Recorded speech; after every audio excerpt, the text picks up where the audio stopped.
Komandan PMPP TNI Mayor Jenderal TNI Victor Hasudungan Simatupang, Master of Business, berkunjung ke markas Yonsipur 11 Durdaga Wigran di Matraman, Jakarta Timur, dalam rangka memimpin jalannya kegiatan Pre-Recruitment Mobile Team atau PRMT yang berlangsung selama 3 hari, terhitung mulai tanggal 23 sampai dengan 25 Juni 2021.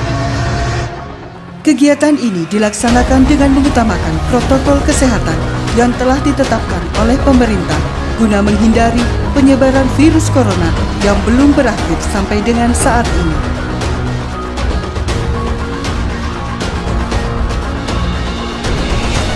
Kepada Komandan Pusat Misi Pemeliharaan Perdamaian Tentara Nasional Indonesia, hormat senjata!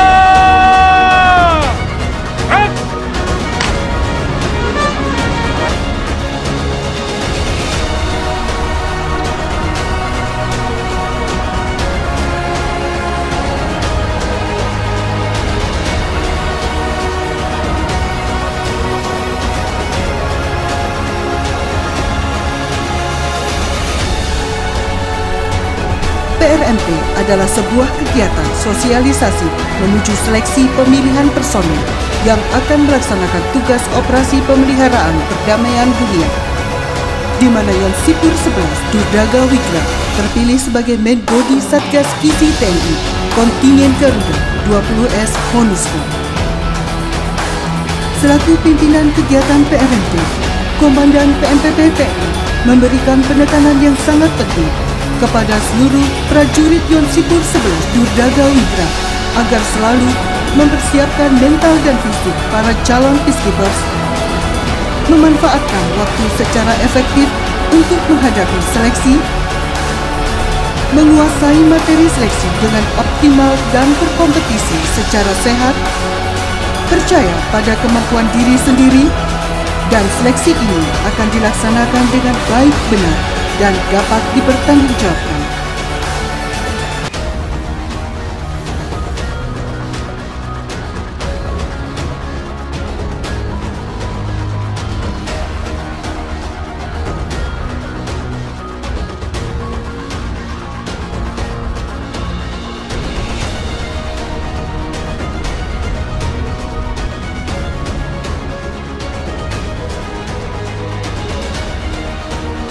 Turut hadir dalam pelaksanaan kegiatan PRMT, Ketua Tim, Direktur Pembinaan Operasi PMPP TNI, Kolonel Armet Heru Langlang Buana, SIP, MSI, beserta tim lainnya.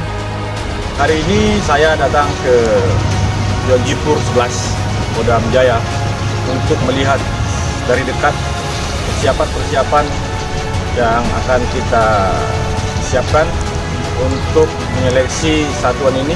Nanti akan kita berangkatkan ke Kongo. Tujuan kita adalah supaya nanti dia pas seleksi semuanya fasilitas itu sudah tergelar. Jadi ada dari tim dari Puskes TNI di sini, ada dari Pusjas, kemudian ada dari Pulahata, melihat fasilitas itu. Kalau itu sudah selesai, nanti kita evaluasi di PMPP TNI.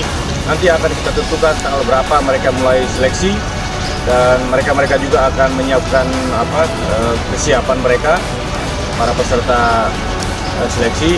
Jadi mereka memiliki waktu lebih kurang 1 sampai 2 minggu ke depan, mereka akan siap untuk melaksanakan itu. Kita akan melaksanakan seleksi 2 minggu ke depan. Seleksi yang akan materi seleksi yang akan dilaksanakan adalah yang pertama kesemaptaan para peserta, kemudian nanti kemampuan mengemudi di sini bisa dilaksanakan, kemudian yang ada lagi kemampuan berkomputer, setelah itu nanti kemampuan berbahasa Inggris, dan yang terakhir kesehatan umum dan keswa. Itu yang akan ada beberapa materi, itu semuanya akan diujikan di sini.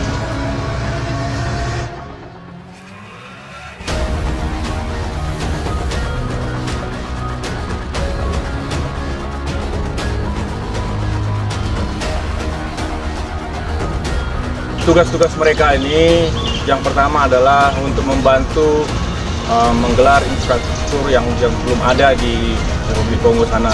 kemudian yang juga membantu post engineer di sana untuk membangun sarana-prasarana yang dibutuhkan oleh PBB di sana. Kemudian setelah itu mereka juga akan membaur dengan masyarakat lokal. Nah, ini juga mereka akan membantu untuk meningkatkan moral dan moralnya penduduk di sana, karena di sana sampai sekarang belum merasakan kemerdekaan yang hakiki. Itu tugas-tugas mereka. Terus mereka nanti lebih kurang 1 tahun ke depan.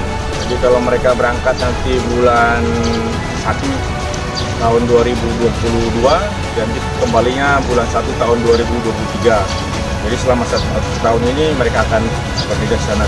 Tantangan yang pertama adalah mereka akan jauh dari keluarga. Ini tantangan yang sangat sulit, tapi harus dilaksanakan. Kemudian tantangan kedua, di sana alamnya beda dengan alam yang ada di Indonesia.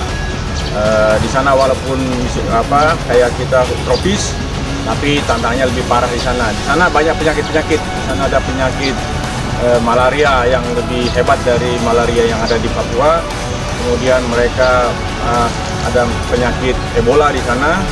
Kemudian menghadapi milisi-milisi yang ada di sekitar. Kalau kita lihat tahun lalu kita mengalami 1 orang gugur di medan tugas. Ini karena ada sergapan dari milisi-milisi yang ada di sana. Jadi banyak milisi di sana. Jadi kita tidak bisa berharap penuh dengan kontingen negara lain untuk membackup pengamanan kita. Kita harus siap sedia setiap saat untuk melaksanakan tugas pokok kita dan melindungi diri kita sendiri. Harapan saya untuk kesatuan ini bisa melaksanakan seleksi ini dengan baik, tidak ada trouble yang bisa menjelekkan nama batalion ini.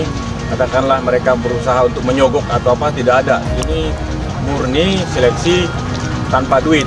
Jadi uangnya itu dikeluarkan oleh Mabes TNI untuk melaksanakan seleksi-seleksi. Harapan saya kalau mereka sudah dideploy, mereka bisa melaksanakan tugas itu dengan baik. Kemudian mereka bisa pulang secara utuh dari 175 orang berangkat, kembalinya 175 orang. Itu harapan saya, dan nama baik yang sudah ditorehkan oleh satgas-satgas sebelumnya bisa lebih meningkat. Kalau satgas sebelumnya bisa diakui oleh PBB, diakui oleh negara sahabat, diakui oleh pemerintah setempat, kami harapkan satgas ini juga bisa diakui setara dengan apa yang sudah dicapai oleh rekan-rekannya sebelumnya. Saya kira. Dalam sejarah satuan, pembentukan Batalion Seni diresmikan pada tanggal 1 Juli 1950 yang berawal dari terbentuknya Batalion Jeni Peralatan Besar yang berkedudukan langsung di bawah Danjen Kologat, yang personil dan peralatannya terdiri dari ex-KNIM. Seiring dengan perkembangan situasi keamanan dan kebutuhan pasukan seni, maka Batalion Jeni Peralatan Besar pada tanggal 13 Juni 1959 secara resmi dibubarkan dan selanjutnya dibentuk Batalion Seni Konstruksi, Bengkel Induk Seni, dan Gudang Seni. Kemudian pada tanggal 5 Mei 1965, nama Batalion Seni Konstruksi diganti menjadi Batalion Seni Konstruksi 11 Durdaga Wigra. Batalion Seni Tempur 11 Durdaga Wigra secara resmi dibentuk dan berdiri pada tanggal 21 September 2020. Bahwa Durdaga Wigra itu adalah sesanti Batalion Seni Tempur 11 Kodam Jaya, yang artinya adalah bekerja keras dan cerdas dengan semangat gotong royong dan pantang menyerah. Kemudian dikaitkan dengan lambang semut, maka semut adalah lambang konstruksi yang melambangkan filosofinya adalah gotong royongnya dan pekerjaan keras. Dan kita lihat filosofi bagus semut adalah dia tidak akan berhenti sampai dengan misinya selesai. Dalam menghadapi PRMT ini, kami yang pertama menyiapkan seluruh personil, terutama sekarang di hadapan dengan pandemi COVID ini, maka kami menerapkan standar protokol kesehatan yang ketat terhadap untuk pencegahan virus COVID ini. Kemudian setelah itu kami mempersiapkan personil apapun yang diujikan dalam rangka seleksi yang akan diadakan PMPP, maka dalam hal ini sudah disosialisasikan oleh PMPP, maka kami akan menyiapkan di bidang kesehatan, kemudian jasmani, kemudian pengetahuan bahasa, keterampilan bahasa, dan tentang kemampuan kecabangan kami, karena yang disiapkan ini adalah Satgas Seni, maka kami sebagai main body juga harus menyiapkan personel kami dari kemampuan seni. Insya Allah kami diberangkatkan ke Kongo seperti yang ditunjuk dari dan PMPP tadi. Harapan kami adalah kami dapat diberi kesempatan untuk menyiapkan seluruh apa yang dipersyaratkan oleh PMPP, dan kami akan berusaha memenuhi standar yang ditetapkan oleh PMPP dalam seleksi Satuan Tugas TNI Kompi Seni untuk kontingen Garuda di MONUSCO. Komandan Batalion Seni Tempur 11 Durdaga Wigra, Letkol CSI Pribadi Setia Pratomo, ikut berperan dalam mendukung jalannya kegiatan PRMT dengan menyiapkan segala kebutuhan, sarana dan prasarana guna memaksimalkan pelaksanaan seleksi personil Satgas Kisi TNI kontingen Garuda 20S MONUSCO yang akan diselenggarakan pada bulan Agustus 2021.